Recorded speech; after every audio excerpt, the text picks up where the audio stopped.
Trends in love. Love is patient. Love takes time. Trends in love. Take an hour, stay a while. I love you. I'm in a weird mood. I'm in a weird mood. No, I said I am. I was just mirroring. I was just empathizing. Welcome to Trans in Love, A podcast. where we talk about being trans. And in love. Can you believe it? I'm Ezra Michelle, I'm Elle Duran. and we are married, We did that thing. and we're trans. We did that thing too.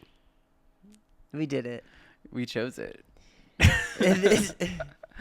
I chose this lifestyle. You did. That's what they say. I'm kidding. I'm kidding. Yeah, take that back. Take it with a grain of tits. Listen, speaking of tits, Mhm. we really wanted to talk. Today we're going to talk about surgery. We wanted to talk about the one thing that being trans is all about: The one thing. surgery. Surgery. Just ripping up our bodies. Mutilating. They love that They word. love mutilation. They're like, look at you, you're mutilated. It's like, girl, look at you. You didn't even have surgery and you look mutilated. Whoa. That's a read on them and their physical appearance. Yeah. It's a really positive thing to do is comment on people's physical appearance. You look mutilated in your spirit because you have hate in your heart. You have hate in your heart, and it shows in your face. Hey, I want to apologize about that read. All right? You want to take accountability? I'm going to take accountability. I'm going to be accountable right now. It's not okay to judge someone's physical appearance, even if they're conservative and look Ugly. ugly. That's not okay. And, let's be real. Most conservative people are ugly, even if they're hot, because they have This hate is and not intolerance in their helping. heart. Okay. How are you feeling at this moment? At this moment, I feel incredibly frustrated. I began my day with being one of those customers that people talk about. Yeah, you were on the phone with customer service and you put your foot down. It was so hot. I was really angry Yeah. because we've been waiting for these samples for these shirts we want to launch Mm-hmm. for the past month now. And they've attempted delivery so many times. Yeah, And, like 10 times. and it's just I know they're not attempting. Yeah. We where's get the mail all attempt? the time here. It's not that hard. Yeah. I don't know what's going on. It's very frustrating, but it was really sexy the way you stood your ground this morning. You said no. Thank you. But you were speaking in Spanish. You were like, ya no tengo paciencia. Yeah, I say that. I said that. Yeah. I did. He was like, yeah, sir, you're just going to have to be patient. You were like, I'm not patient. So what do we do now? Yeah. you said, who can I talk to? And they were literally reading a script. Yeah. Reading a script and just dwindle. I know it's not that guy's fault, but No. also I know there's something they could do. There's someone else I should be able to speak to if they can't help me. Yeah, that's exactly. the thing. Like they're not helping by escalating the issue. Right. They're just saying the same thing over and over again, which Yeah. is, please be patient, sir. Please be patient. And it's I on say, its way. I'm done with that. Please do something else. Yeah. Anyway, so I started my day with that, as you Yeah. know, and it just is snowballed from there. And now I'm I'm starting a new website because of this. I'm done with this service. Yeah. So yeah, I miss screen printing my own stuff. I miss fulfilling all my orders myself. I miss the control. Yeah. I really do. Yeah. Even though you would work all day and all night to fulfill these orders, there was a process that I remember you really loving about it. Yeah, because I was in charge. Mm-hmm. There weren't so many channels that things could go wrong, and it was just me and then the shipping carrier. Right. And it was two variables, and now it's a million Yeah. people I don't know. Yeah. And strangers, I don't know about them. Yeah. I don't know about them.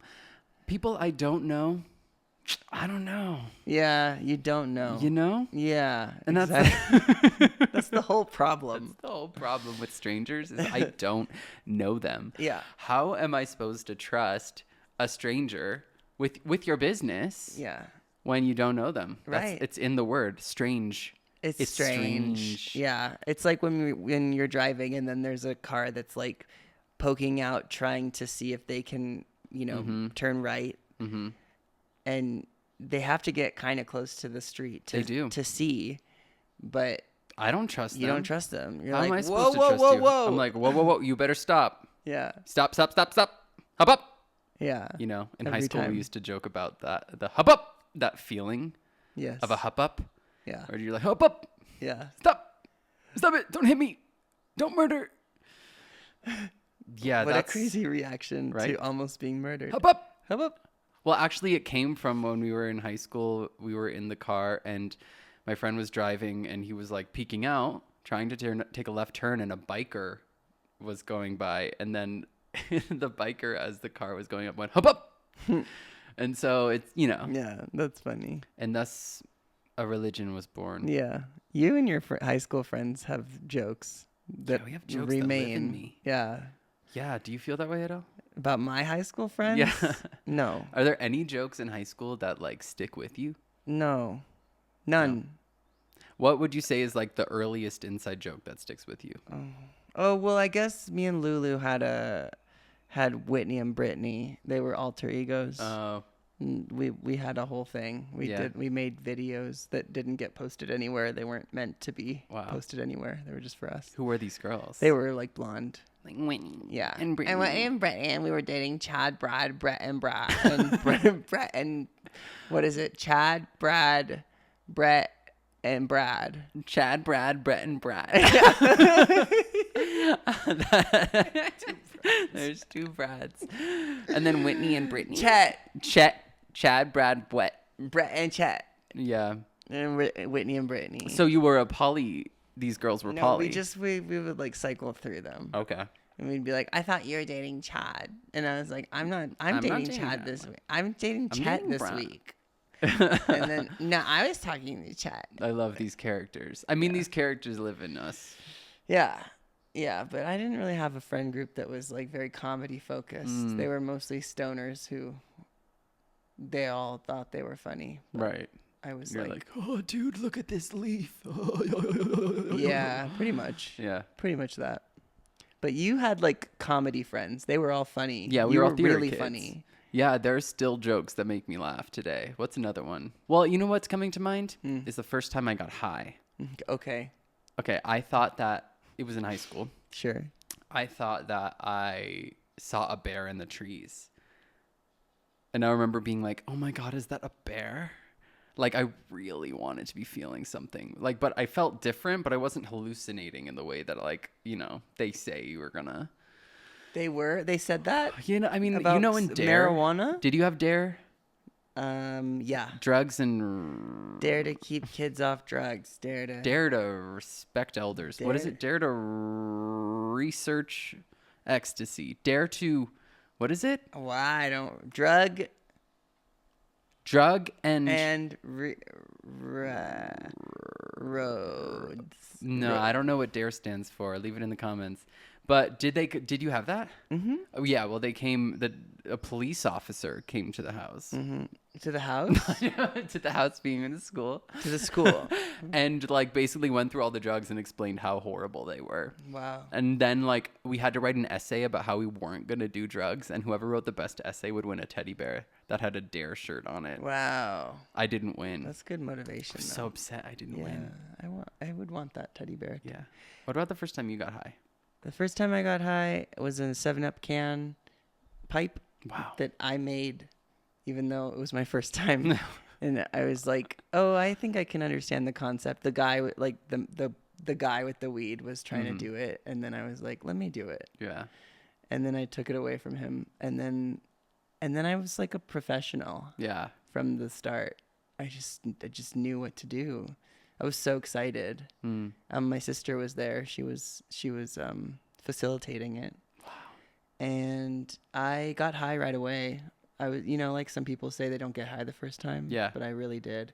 Yeah, And it I took was me, like, a I was lot like a of times. lesbian, and Mhm. I was around all these boys, like 2 boys, and I started like hitting on them, Wow. and feeling really horny. That's such an unexpected reaction. But I had eaten a garlic pizza earlier that day, to myself, Oh and a wow. lot of garlic A on lot it. of garlic. And I tried to kiss Sam Westervelt Wow, Sam. as I was melting into the carpet, and he was like, "I would, but you smell like garlic." Wow. And I felt so ashamed. Oh, that's crazy. You know what's Yeah. interesting is that like I never understood why people don't like the smell of garlic when it's in someone's breath. I agree. Because like it's not that bad. garlic is a beautiful flavor. Yeah. And it's a delicious smell. We love it when food smells like garlic. So like Yeah. what's wrong with a mouth smelling like garlic?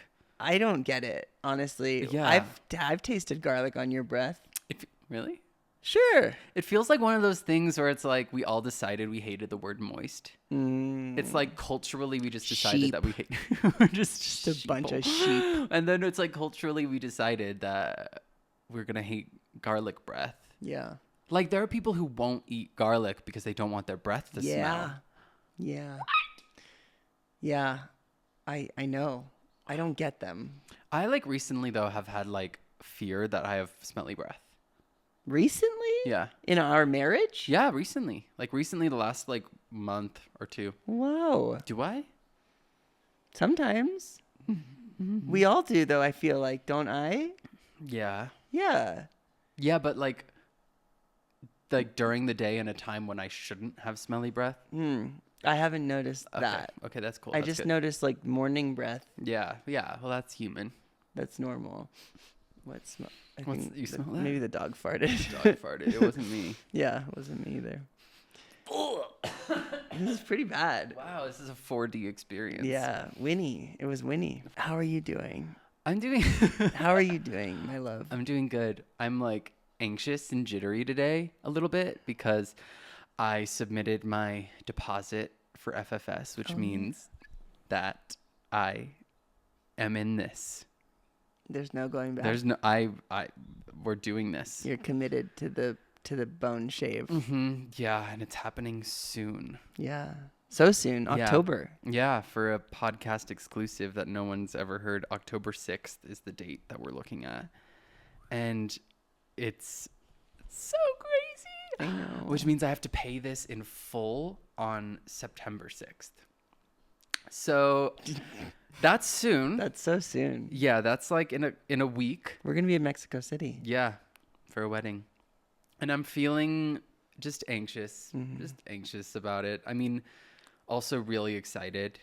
It's just one of those things where it's a complicated thing because it's a huge change and I feel ready and excited and so fulfilled by it and also like terrified because it's a major surgery and terrified financially of like is it gonna destroy me because I haven't met my GoFundMe goal yet.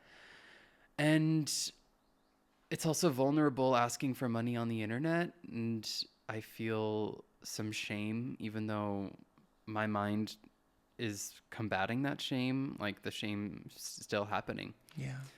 And I'm afraid that I'm going to be depressed after because like when you get surgery your body like responds and your body's like, what'd you do? Yeah. And that it's going to take time for me to feel that euphoria that I'm doing this for. And so I think I'm just anticipating the challenges of surgery, which is interesting that I can know and be aware of all of these challenges and all of this. I can have all of this fear and even shame and still 100% know that this is what I'm supposed to do. That's some transgender shit right there. It sure is. That there's not really an option. Yeah, exactly. Like it feels so worth all of everything. Yeah, Everything. definitely. Yeah. Do you have feelings about it About you coming up? changing your face? Yeah. Yeah. Of course. Yeah. I'm noticing myself like lingering while I look at you more. Yeah. I think just wanting to like kind of memorize Mm-hmm. what your face looks like Mm-hmm. now, because I love you, Mm-hmm. and that's it. I mean, I'm like so excited for you. That's mostly the overwhelming feeling. Yeah. Of course, but yeah, I'm gonna like have to adjust to the changes, For sure. But yeah, I think like what you said about anticipating the just the depression, the aftermath of it all, I think is really smart Mm-hmm. to just like be aware of, because I think when you're early in surgery journeys, like where you haven't really had one yet, it's hard to imagine being depressed after getting the surgery that you've been so stoked on for so Right. long.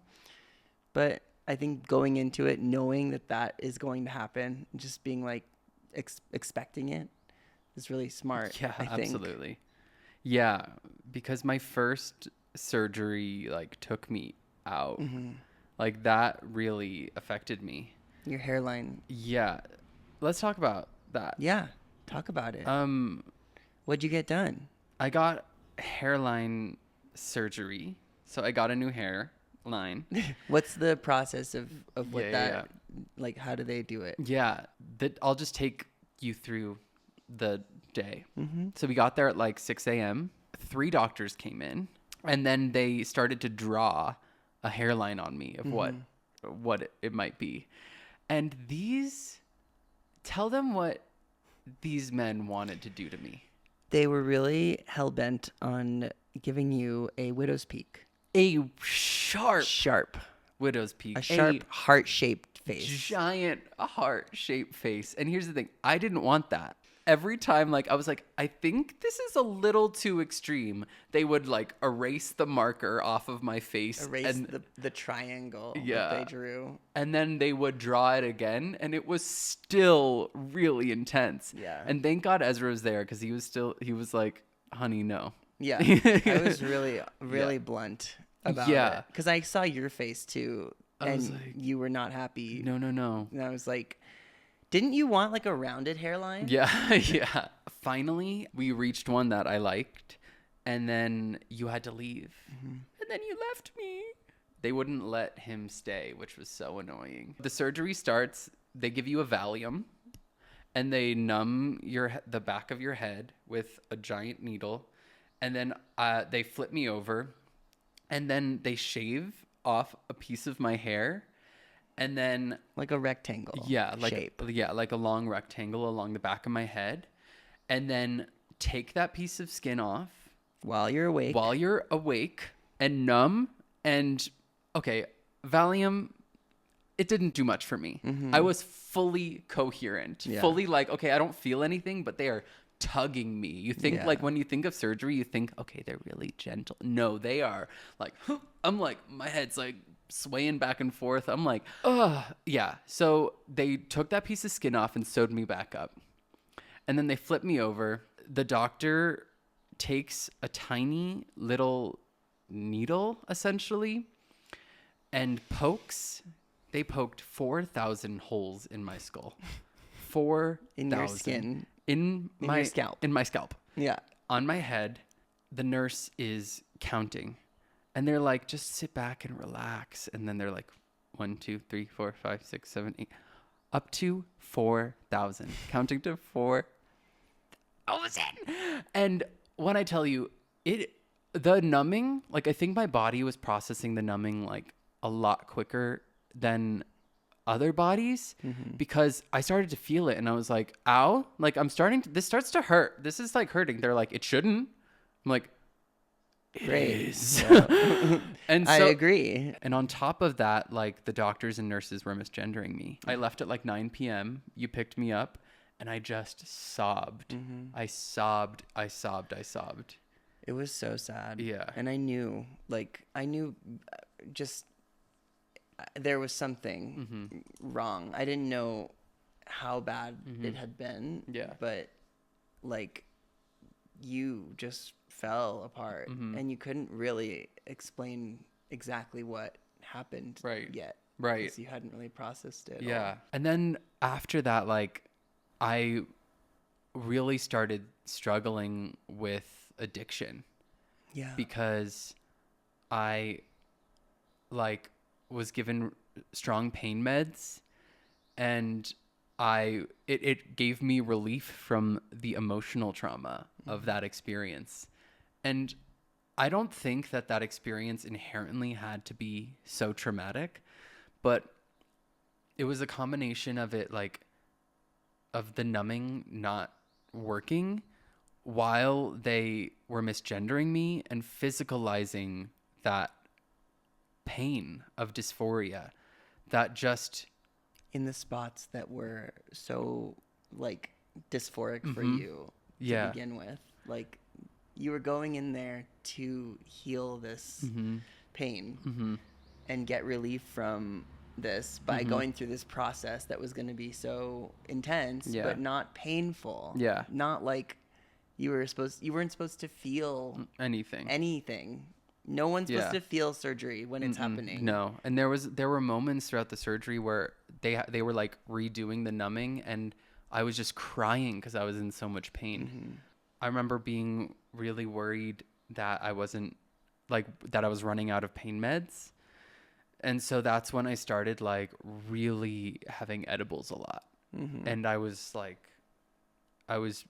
drinking, but mostly I was doing a lot of edibles. I remember like the day where I ordered so many edibles to the house because I was like, I just don't want to feel this. So that started, it was 3 months of struggling with depression and self-medicating. And then it was like June that I got sober. And then I remember once I was able to take my little scarves off and let my hair down, and you braided my hair, and like I saw the fantasy, I was like beaming. Yeah. It was like all of a sudden I saw myself. And now I'm so happy that I did this. Every day I look at myself and I look at my hair and I absolutely love it, and I feel beautiful, and it feels like me, and it's wild the journey that it took to feel this sort of freedom.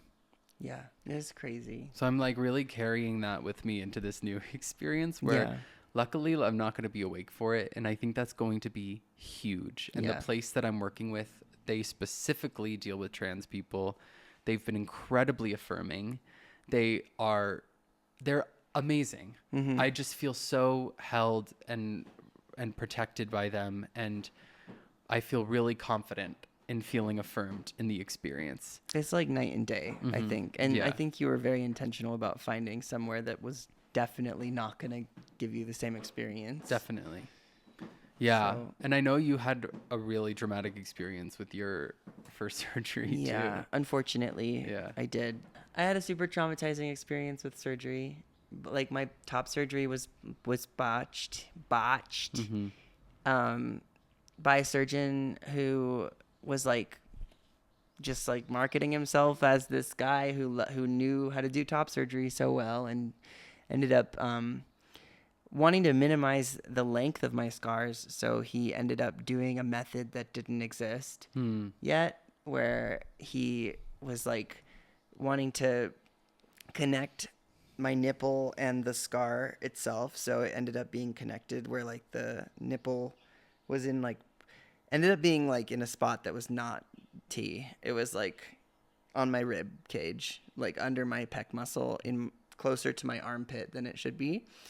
And then the scar was like shooting out from the nipple upwards in a diagonal direction, which is not, it's not. That's not supposed to be that way. No. Contrary to popular belief, Doc. No. Your nipple's supposed to be somewhere else. And if he had, like, if we had discussed this, like, beforehand, and I knew what his plan was, that would be one thing. But he didn't explain this to me at all. So I went in thinking I was going to have double incision, just like really, really classic, like what I have now. And then I wake up from surgery and he was like, I actually decided to do something different. That's like illegal. Yeah, it felt crazy. And I was like, oh, okay, well, you're the doctor. So I was being really trusting, you know, and then had a whole week of being binded in this, like, you know, surgical dressing. And then he bound. And then he bound. And then a week later, I go in to get it all removed and I see my chest for the first time. And if you're trans, you've seen those reveal Beautiful videos. Like they cry because they're like, oh my gosh, it's my chest. I'm seeing myself for the first time. So I had watched like hours of those videos for years because I just was so excited to get top surgery one day. And to have that feeling. It's all I wanted. And then it happened and I looked in the mirror and I was like, huh. Oh no. I don't know. Oh, okay. And my sister was there and she was like, huh. And we were both just like, what? That's crazy. And then the doctor Picasso'd your tits. Yeah, totally.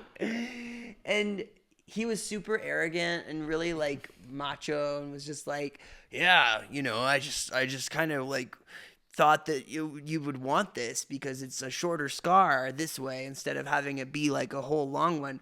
And the thing about double incision is that when they follow the contours of your pec muscle with the scar line, it ends up like looking pretty natural even though there's a scar there. Because it follows the contours of your body. Yeah. But this was just like random, just really wrong. I'll show a picture in the podcast, in the video version of this, for the patrons. Because it was gnarly. It was really gnarly. And then no one was validating me after that. So I would show my family like, hey, like, look at this. Or I'd show my like people in 12-step program because I was really newly sober at the time. I had like 60 something days. And I was like, guys, like, this is wrong, right? And they'd be like, I don't think so. Yeah, just trying to be supportive, but good. invalidating. And I was like, just tell me the truth. It's art. It's art. They were like, is it supposed to look good? No. Ugh. And yeah, so no one was validating me. And then finally, I ended up going in for a consult with this surgical institute called the Krieger Institute in Thousand Oaks, California. And I had gone in for a consult with them before I had gotten surgery with this other guy because my insurance didn't take them. And so I was like, okay, I'll just go in with whoever my insurance puts me with. And it wasn't the Krieger Institute. And then I went back to them being like, hey, I went to this other guy and this is what he did. And they were like, oh man, they messed you up. And I was like, thank fucking God somebody could just tell me the truth. Yeah. And obviously they were also trying to sell me on giving me a revision. Yeah. But still, Yeah. I was like, girl, thank you. Yeah. And then I got it revised after 6 months of calling my insurance company almost every day trying to get this approved. Yeah. They denied it 6 times. Wow. That's amazing how hard you worked to get your entire transition covered. Yeah. It's amazing. I did. It is not easy. No. It is not built to be easy. No. What it did teach me, working so hard to get this covered, was how to advocate for myself and like show up for myself in this new way that I was now able to do now that I was sober. Because previously, like, I just wouldn't have been able to commit to myself in that way.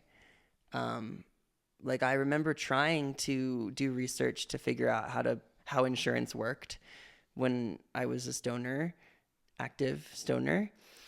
Now I'm an inactive stoner. A dormant stoner. Yeah. It still lives in me. But It lives in you. But yeah, it really like taught me how to just be on my own team and be like, no, I deserve this. This was wrong. And finally, what sent it over the edge was after the 6 denials of them covering this under the pretense of it being cosmetic, in their opinion. I was like, let me just send you photos. Can I just send you photos of what's going on under my shirt here? And they were like, that's not necessary, Ezra. And I was like, I'm just going to do it. Where's the email?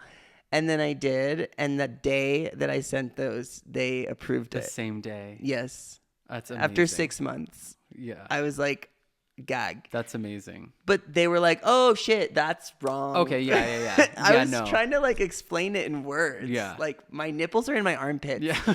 I'm sorry. I don't know how else to say this. My nipples are in my armpits. And they are an oval shape. Yeah. And they are incorrect. Right. Yeah, it's like a melted wax candle. Yeah. Yeah. I was trying to use words. Yeah. It just wasn't working. Yeah, I am really proud of you for doing that. Me too. And I want to like talk about why it's not cosmetic, because I think that's a huge misconception. So real. And I've noticed that a lot in response to people when I announced that I wanted to get FFS, that it's maybe 100 comments saying, but Elle, you're so beautiful, but I understand whatever you need to feel like good. But it upset me after a while, because like I think that people who don't have this experience are like comparing it to like getting a facelift, and it's a completely different surgery. Like facelifts, they do not touch your skull. This is about changing my skull to appear more like feminine. Yeah. And it like, and I even struggle with that language because I know it's all made up and there's a range, but that's what I love about this place, is that like that I'm going, is that they're not trying to turn me into the object of their desires. Ugh. Or some sort of like, Jessica Rabbit cartoon of a woman. And it's okay for those girlies who want to look like that.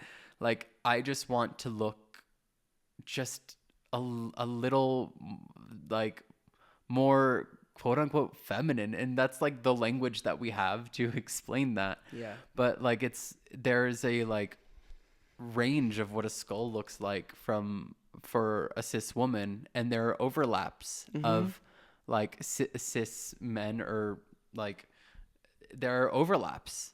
And so, which is why there were things that they said to me, like, you don't need to get that done because that is like within a traditionally like cis woman range.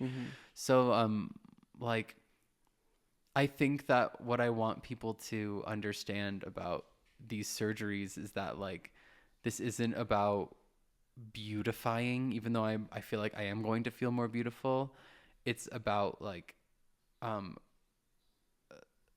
recognizing yourself and having a face and a body that looks like mine. And it's a hard feeling, I think, for some people to understand who don't have that feeling of looking at yourself and not recognizing yourself. And the closest they can compare to that feeling is their feeling of being unattractive. Yeah, dysmorphia too is a and big some people one. have even called it dysmorphia in the comments. They've been like, tackle that dysmorphia. They don't even know the difference between dysphoria and dysmorphia. The thing is, I have that too. So like it happens at the same time, but totally. And there are overlaps there too. But like, what was your experience before you had these surgeries? Trying to be alive? Yeah. It was not good. It was bad. It was hard. Everything was hard. And I couldn't know how hard it was until I was on the other side of it, being able to reflect back and be like, whoa, that compared to this is real different. Like the energy that I used to have to like expend just to like have a social interaction was so much more back then. Yeah. Because it was like having to constantly focus my attention on this other person when I'm having such like an internal struggle to just like breathe through my binder Yeah. and to feel like I'm hunching enough so that there aren't lines showing on my shirt. And like watching other people go swimming and being like, no, I'm good. Yeah. Like there were so many things that I couldn't do because of like having tits Yeah. as a boy. I remember that feeling with my hair. Like there were so many things that I didn't do because of it. Like I remember there was like a photo shoot I was doing for a musical, and then all of a sudden they're like, okay, now the rain's gonna come on and we're gonna take wet photos. I'm like, oh my God, like this is gonna, I'm gonna feel so dysphoric in these photos.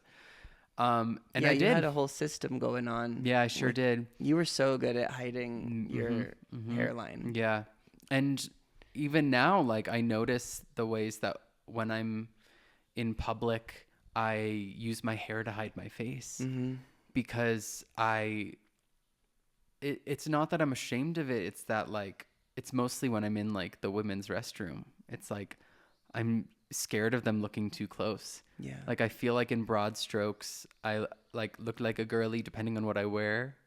But then I just like look closer and I just am like, it's like the feeling is like, who is that man? That's what the feeling is in my body. Who is that?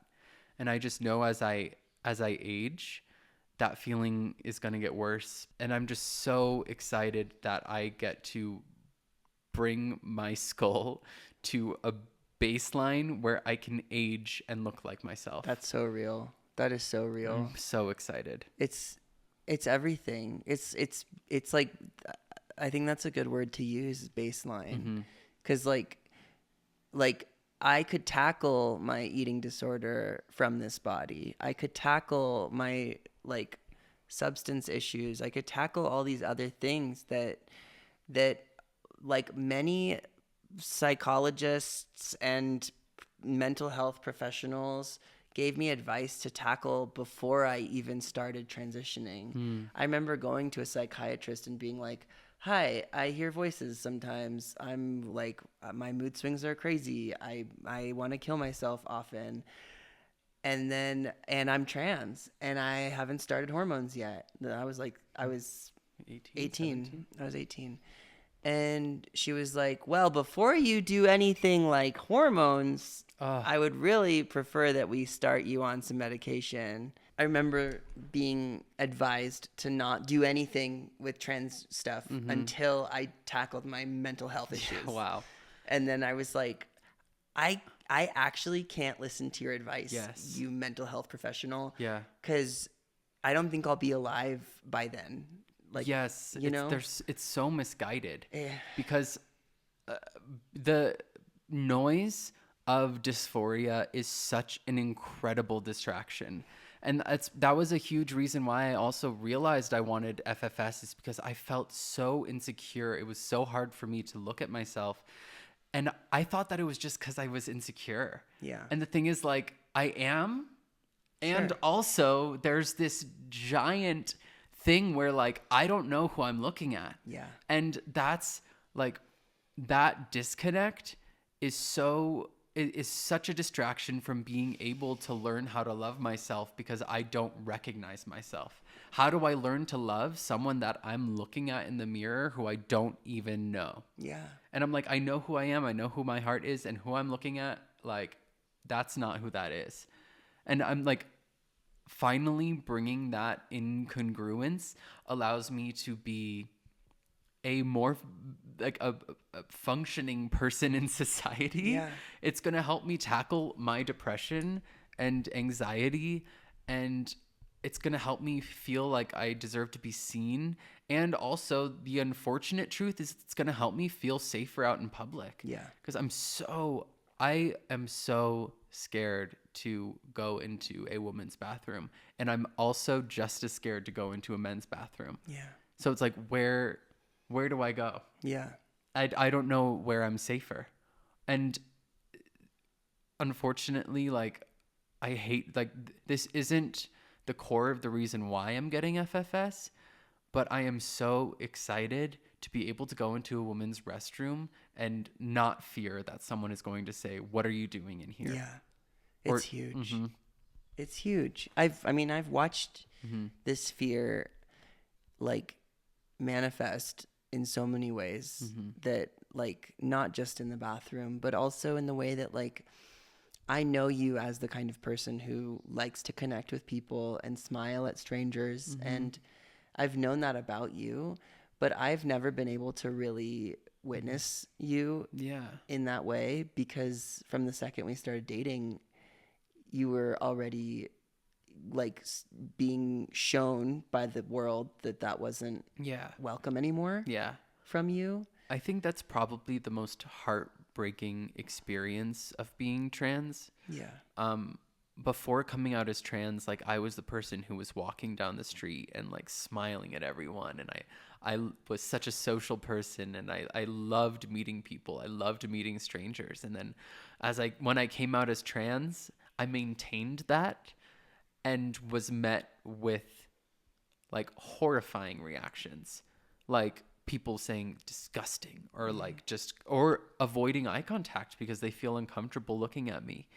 And that is something that like I really miss because like I feel like I have closed off so much, and I feel like now I live in this small tiny bubble and I only let people in who I know I feel safe with. And I don't think that's all entirely bad, but I just feel like isolated from the world, and that's not something that I ever would have chosen for myself, but it's something that has been created because of people's resistance and hesitance and discomfort and their own shame and self-hatred. And That just like it pisses me off too that like that a lot of the conservatives like points about us is why make your life harder by transitioning and why like ostracize yourself from society by making everyone uncomfortable. Like, why would you do that to yourself? And it's like, no, that's not the conversation we need to be having. Yeah. It's why does that make you so uncomfortable in the first place? Why does looking at me make you want to hurt me? right. That's the conversation that I'm interested in having. Not why would you make this decision to be your authentic self because it's going to be dangerous for you because of me and my friends. Yeah. If we lived in a world that always accepted and supported and trans people and was built to uplift trans youth and get trans young people the care that they need, then being trans wouldn't be hard. The dysphoria is uncomfortable until you get the care you need. Yeah, there's like a solution. There's for a all of solution. it. The only thing, once you are able to get the care that you need, that makes being trans difficult is the global response to it. Yeah. Is other people. Yeah. The problem is not in us. And I know a lot of people think, even trans people think that it's like a sickness, and I understand there's like insurance reasons why people want to keep it deemed that way. Yeah. And I can see that as playing the system, but ultimately, like, I see it as evolution, as like a sign. Like, the fact that trans people exist serve a purpose to prove that these superficial structures that we are living in are malleable and not all based in reality. Yeah. That we can play and change and transform, and like it's proof that the binary that we know it doesn't really exist in the way that we're taught. Yeah. It does, and it freaks people out. And I mean, it's like the first thing that we all learn is what a boy and a girl is and what the differences are, and like what no one wants to talk about on that side, on the conservative side, is that like those beliefs are the beliefs of a 3-year-old child. Like we learned that so young. Yeah. And To the point where it's considered to be an ultimate truth. yeah. When really we've all just been conditioned to see the world in this binary way. Yeah, and so their little 3-year-old brains are just exploding trying to think about it in a different way.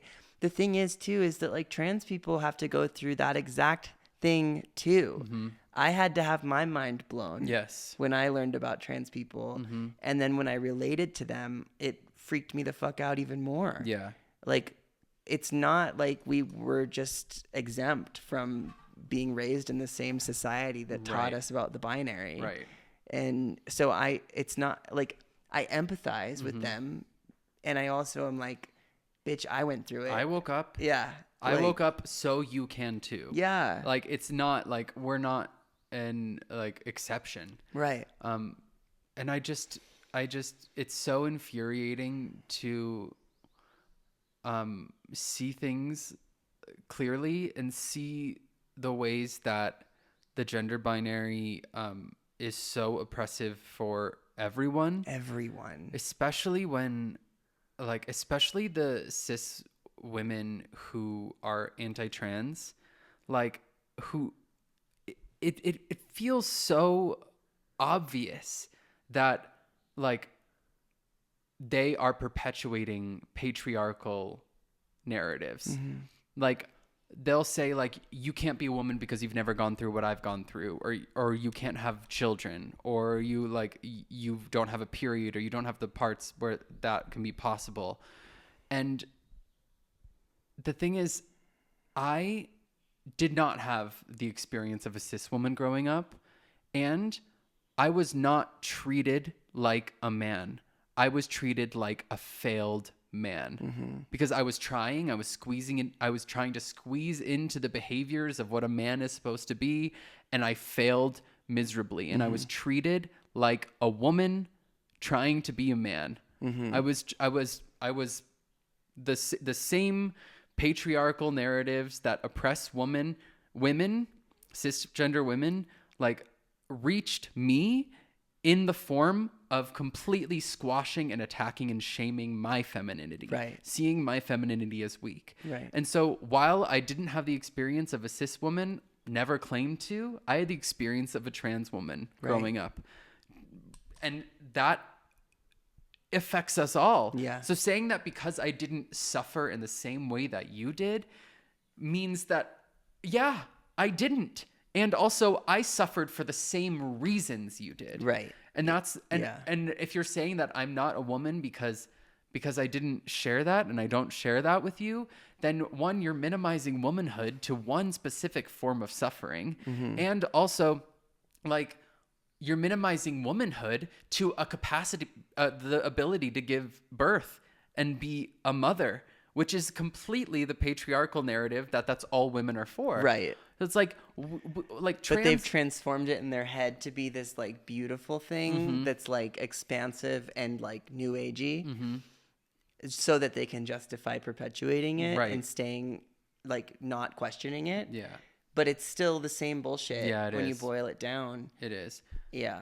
And it's like, it's just infuriating to see, like, cis women perpetuating the patriarchy in the name of feminism, and then ostracizing a group of, like, people who are suffering for the same reasons they are. Absolutely. We all suffer because of the patriarchy in our own special ways. Our own special, cute, different ways. I love the concept of failed man and failed woman, though, because I really relate to the failed, like, that idea of, like, having been a failed gender assigned at birth, like a failed girl.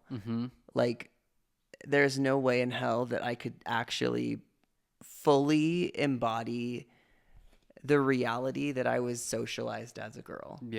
Because I wasn't looking at the girls while I was growing up. I was looking towards the boys to learn the lessons they were learning and to appropriate their experiences and project myself into their realities as a kid, because I related to them more. So of course, not consciously, I was just like, oh yeah, like, whatever they're being told is what I should be doing. You know, and not every little girl was doing that.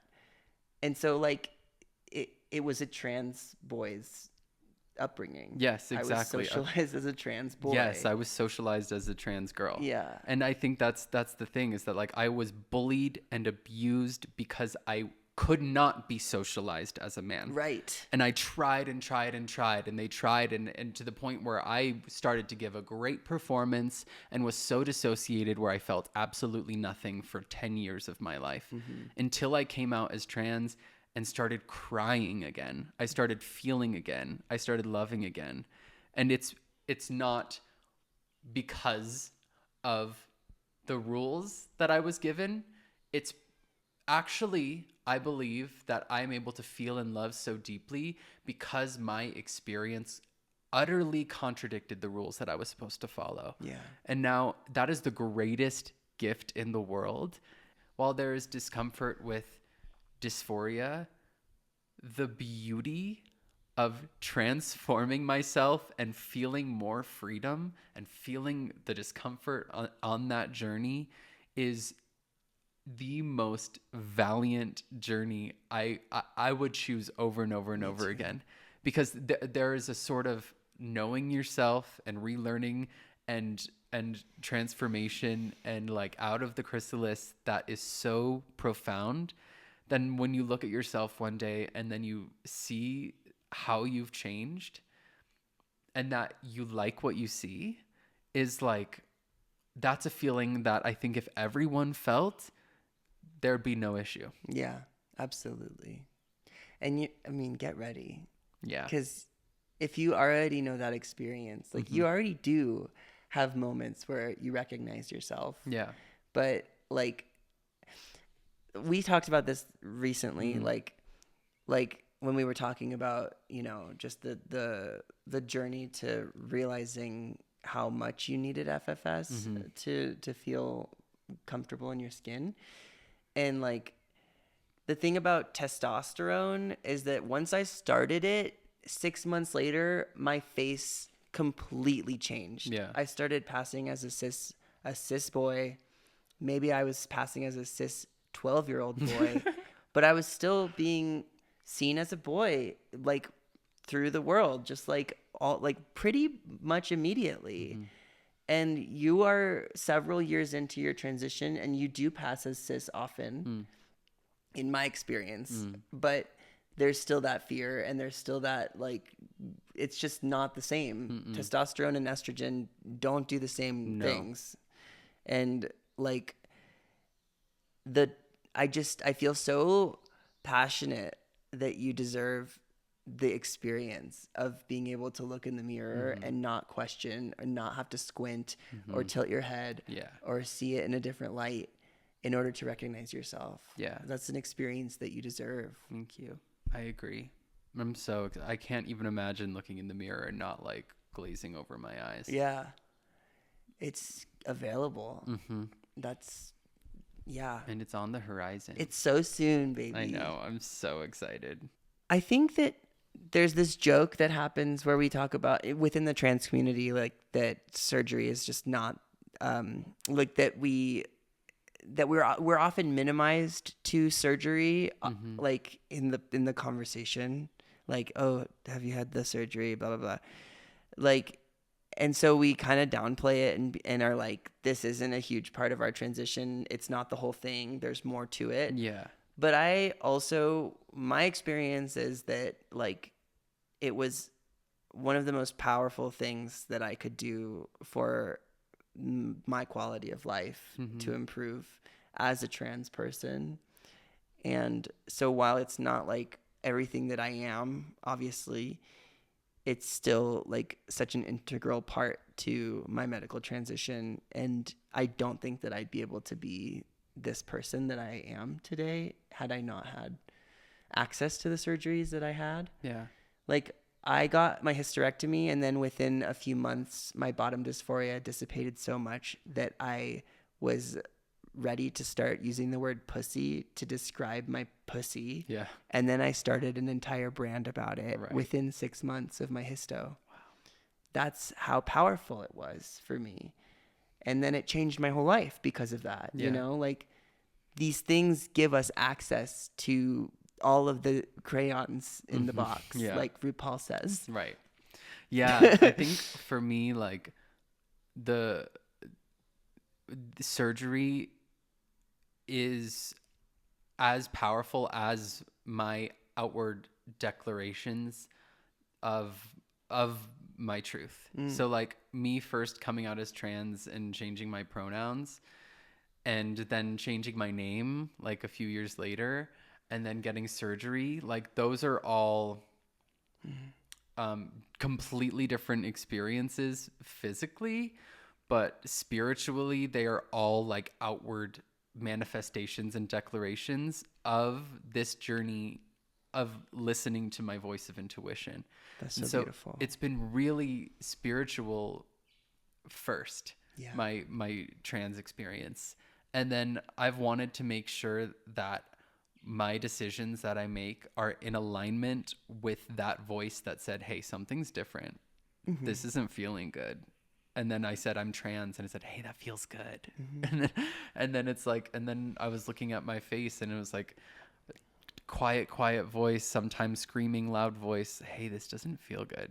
And then I saw my virtual FFS and then I was like, that feels good. And it's like, I just think that voice is what guides us all.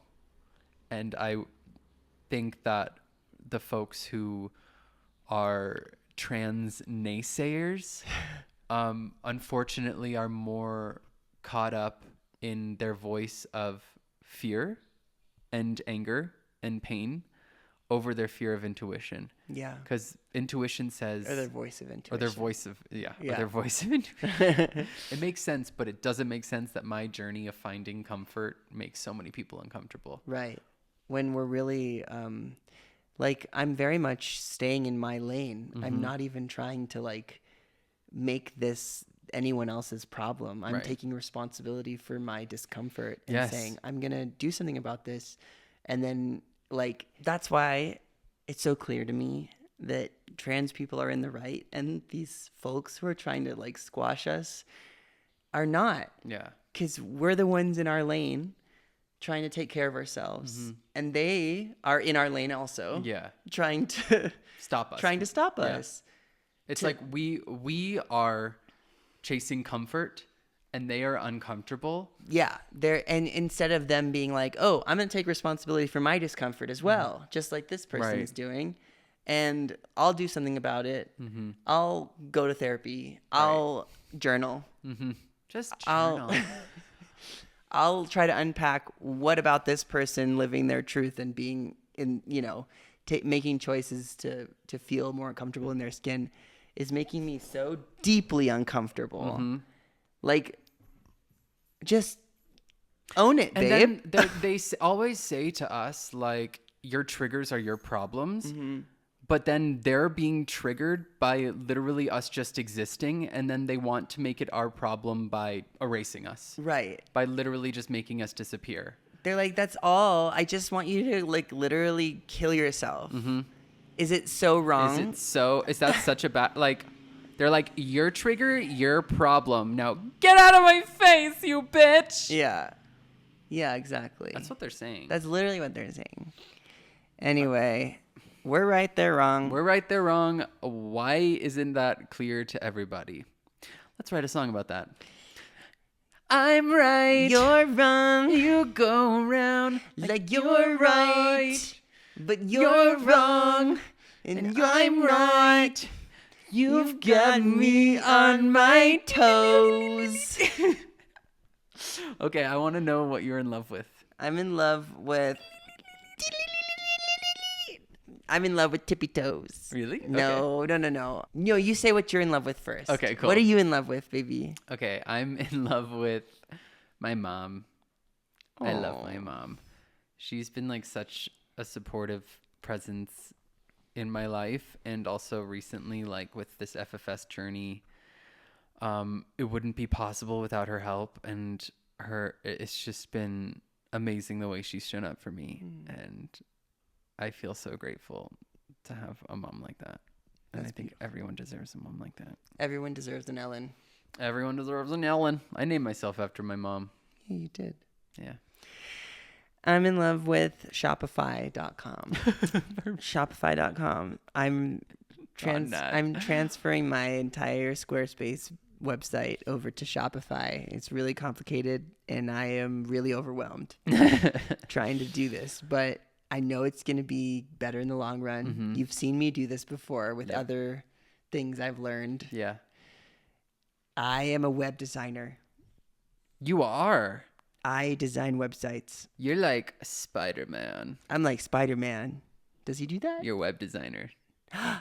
Web. I'm also in love with Back to the Future. Oh yeah, we just watched Back to the that. Future last night. Great film. It was my first time seeing it. I loved it. It's really good. We should watch the second one. Let's do that tonight. Cool. All right. Anyway, let's go do that. Anyway, let's go do that. I love you. I love you. I love you. Cheers. Cheers. Get ready for a new face. New face. I'm gonna peel my face. Only got $20,000. 20,000 in my funny. I need more money. Give me more- $10,000. Please go donate and share my GoFundMe. Love you. Trends in love. Take an hour to say a while. I love you. I love you. Love you.